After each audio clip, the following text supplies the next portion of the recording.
Hey, what's going on, guys? So, we're going to be doing the overview for episode 2 of Ninja Kamui.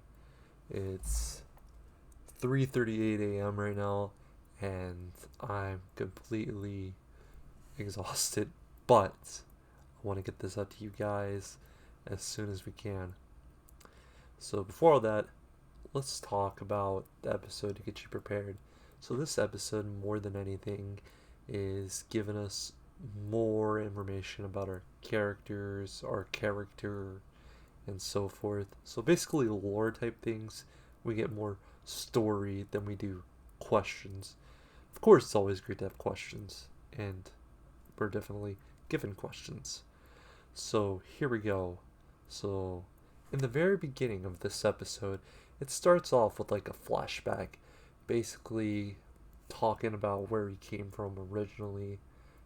It's more or less he's like a part of a clan, a ninja clan, if that makes sense, of some sort, and they have hidden arts and so on. He kind of has shown these already. He's got like this black mist thing going on, and we're still not sure what those jutsu powers, whatever they may call them. But yeah, so whenever we get to the actual like stuff going on, basically he's in this room, and the guy, the big dude from the last episode, the I guess head honcho warrior or commander or whatever, he's like strung up like that one Call of Duty Zombies map. Um, but yeah, he's just hung up, upside down from his like feet, and our guy, he's like down on the ground. He's having like PTSD nightmares and stuff about his family and so on. And out of nowhere, he wakes up, and then around him is a bunch of cats, and there's this older dude, and we're given a name. He was not in this episode that much. I believe his name was. Let me see. It was either Jinkle or Jankle, one of those two. I'm not positive on it because he was shown for such a little time in this episode, but basically they're talking kind of like reminiscing, and they're talking about the jutsus of the clan and so forth, and they're talking about the one that he uses, basically the toll and the risk of using it. And I guess he is some type of like either master or some type of like medical. But anyway, he goes and he looks at his scar, and that scar, it's basically bad. You know, it's like his luck of how he's alive, and theoretically, one of the guys that attacked him and gave him that scar basically gave him life, a second chance. You know, maybe there was a good guy. That was our question. We don't know. But still, he basically is trying to help him because he's all like messed up still from that last fight. And what happens is he like puts a needle in him. You'll be back soon. Or no, he tells him something like, it's going to be painful as soon as I put it in. And as soon as he puts it in, it basically knocks him out.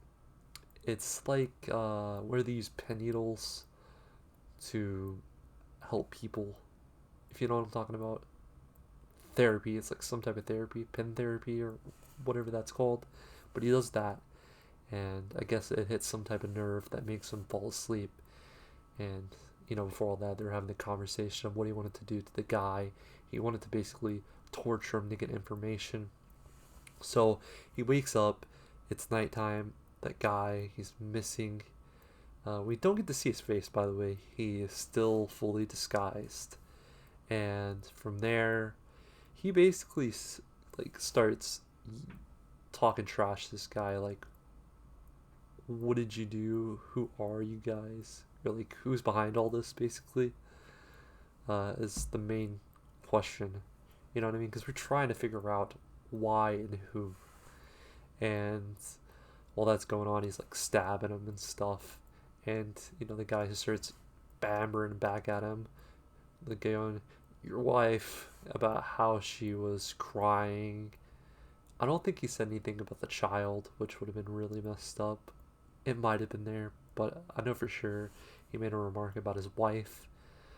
And finally, it gets to where after he's like stabbing him and all that, he figures out he's not getting any information from it at all. The guy's like, this is nothing to a ninja warrior like me. And what happens is, last resort, of course, he gets a gas canister and he basically starts sending them like reverse prayers, is the best I can say. And during these reverse prayers, he's basically putting this guy in his own hole. It was really awesome. He burns him, and yeah, RP that guy. And we go from here to this like interesting thing. It's like cutting back to the police officers. I believe the main guy, his name is Mike. And then we have a black guy, and then we have the white woman. I don't remember her name. She's a redhead as well. Um, but Mike is the main detective slash police officer for right now, and I guess the other girls will come important later on, but that's further down on the road. So from there, they're basically talking and whatnot, and this guy, our main character, the guy, I guess is what we call him, but he like pulls out this thing during all that after all that stupid banter. I guess I could talk more about the detectives and what they were going through during all that. Uh, they're basically talking about how they don't know the IDs, about the body, and how they can't go back and research what's going on because the evidence, of course, all got pulled, as well as they're basically making them lie to stop from researching this case, which is very fishy. But our detective friend, he's very much wanting to figure out what's going on. And after that, it goes back to our main character guy to make it more clear. He has this thing, and it's like, I guess it's like a battery size, like one of those like circle batteries. Is it C battery? I don't know. It's like a watch battery or whatever, and it like kind of has this like message from the mom where it's like, I made this to protect us. So I'm not sure what that is. Another question for another time. And then from there, it basically goes into him doing this motorcycle ride, and he's kind of just riding all over. I think there's some temples and some other places he goes to. Um, so we're doing that for a while. It's pretty cool. He's on his motorcycle, just riding. Eventually, we get to a bar, and at the bar, we have these police officers that are taking advantage of the barkeeper there, and they're trying to get him to pay. And from there, our guy, he's on standby, and they try coming at him because they know he's on a motorcycle, and they're like, are you one of those motorcycle thieves? They're just trying to mess with him, and they're like scumbag cops. Whenever they did first come in, they saw this woman. I think they called her sexy and like slapped her on the butt or something like that. It was just generic scumbag pig cop type thing, and it was like that. But anyway, so they're trying to mess with him. What happens is basically he, they try hitting him with their baton, and then he kicks their asses. It was really awesome. The first guy I don't remember too much, but the last one, there's two cops, by the way, to make sure we know how many. He basically punches, and whenever he punches, it actually was the side. He didn't actually hit. And what happens is he threw him back without actually touching him. And not only that, while he did that, he tips the guy a couple hundred. I believe it could be yen, but I want to think like USD, but I think it's pretty sure it's yen. And from there, there's like this thing where he keeps looking back at the card that he was given at the hospital for Mike. And what happens is, I think he's like in the desert, from where he was at the bar and whatnot. I guess it's like generic desert, like the SpongeBob movie. But he's driving and he calls the Mike guy. And well, we don't know actually. Sorry, I kind of went off the cuff there. But he's trying to call him, right? So the next scene plays, and they're in the office. The chick is like playing VR, being stupid, and she's making up this fake reason of why she needs to do it. She's just a goofball. She's trying to bust drugs, but on virtual reality. And there's like this VTech that's just being on replay and replay, like it's brainwashing people around him. And it's just weird. But anyway, that's going on. He finally calls, and what happens is they get in this intense starter conversation, and it just doesn't go away. It doesn't go the cops away, Mike. So our guy, boom, snaps the phone, calls back immediately, and he's like, "Who you played with?" basically. And while that's going on, our chick, she's like aborted mission and tried tracking him. By the end, they basically set up a meetup, and for this meetup, they meet up at a Chinese restaurant. Of course, is where they picked to go. So, at the very end, they hang up on the phone. She can't track him because he's using a burner, of course. And fast forward, our guy, he climbs a building, up top, aerial view. Down below, we see our cop friends. From there, it speeds up to the Chinese restaurant. Inside, it's Mike as well as the cook there. He's basically bantering with the cook. It's kind of funny and stupid, but he's like telling the cook, I think he's basically told him beforehand, "You need to go. We have some private thing going on." And the guy's just like, just being goofy and funny, like funny, like meanie fun. I just love it. It's just stupid. But he's saying how there's gonna be people coming in to go get the orders, and yeah, after that, he goes out, and then our guy comes in wearing a bandana on his face like that. He comes in, and from there, they basically start a conversation. As they're having this conversation that gets increasingly crazier, uh, the guys come in to go get the orders, right? For takeout. They're basically his workers, right? And as that's going on, it finally gets so intense where he's asking questions like, "Who is he?" and stuff like that. They're like, "How do you know him?" And he finally points the gun to him, and it's getting more intense, and it finally gets to where he's like, "You're under arrest." So finally, you'll never guess what happens. Dude, it's crazy. So there's this one cop, he comes in, and he kind of reminds me of a kick-ass uniform if I had to compare it to anything. But he looks nothing like any of the other delivery drivers, like any of the other ones. You look at him, and it's like, dang, out of nowhere, the most incredible fight in a while I've seen, it just breaks out. It gets wild. It's super intense. He has these, like, I don't know what you would call them. It's like a curvature blade. So it curves, and they're on a chain. I don't remember what those are called. But that's the weapon that he's using. And our guy kind of has this, like, dagger type thing. I think it's a dagger. It's some type of assassin blade, basically. I'm not really in tune with ninja weaponry and all that. But anyway, they're having this most badass fight.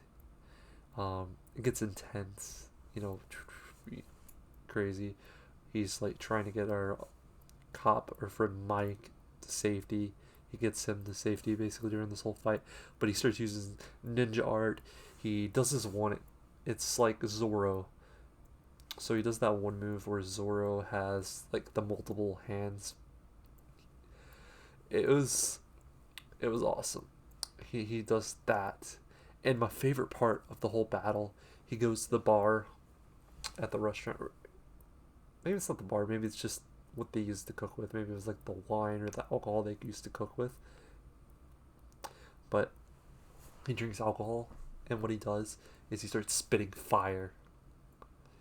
And after that, he throws swords at him, and yeah, it's crazy.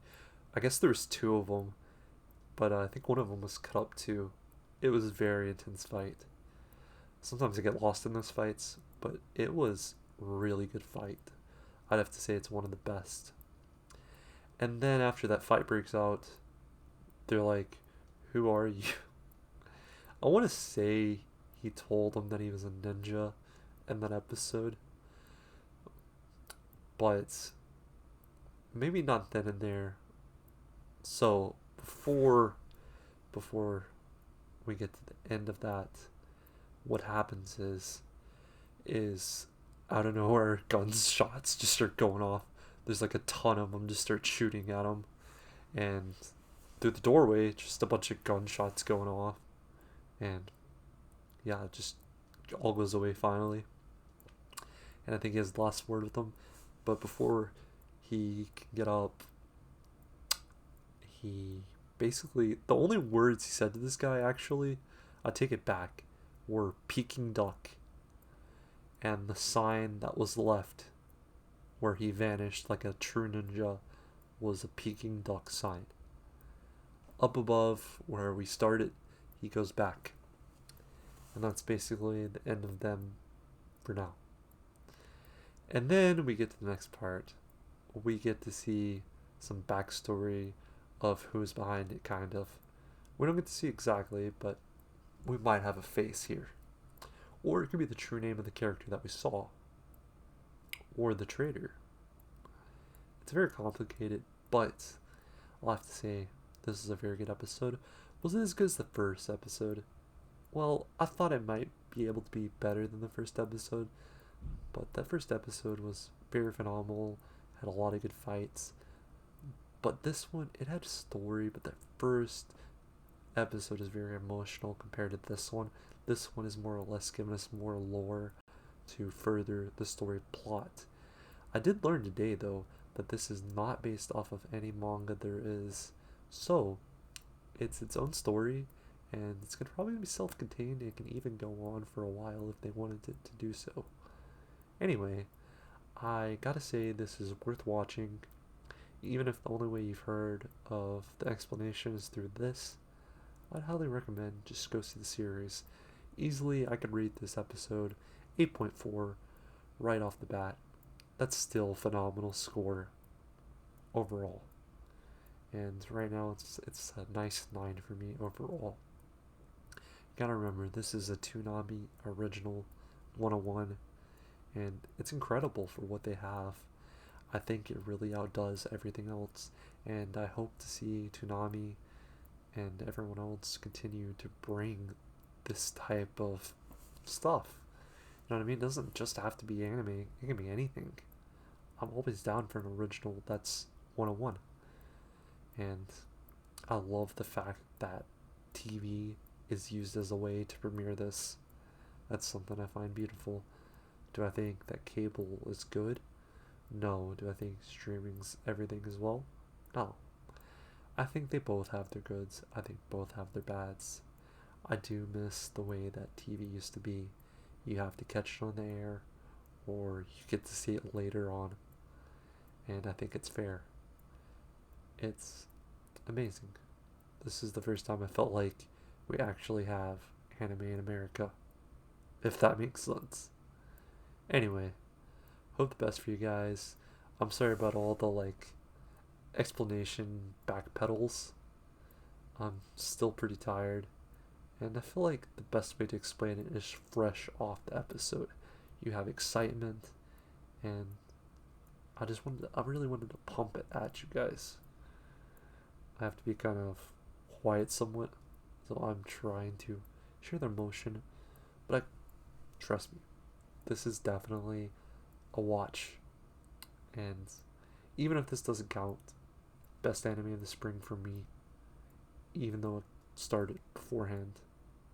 So check it out, see it. Episode 2 rocks. Episode 1 rocks. Can't go bad. Anyway, stay safe, guys, and peace.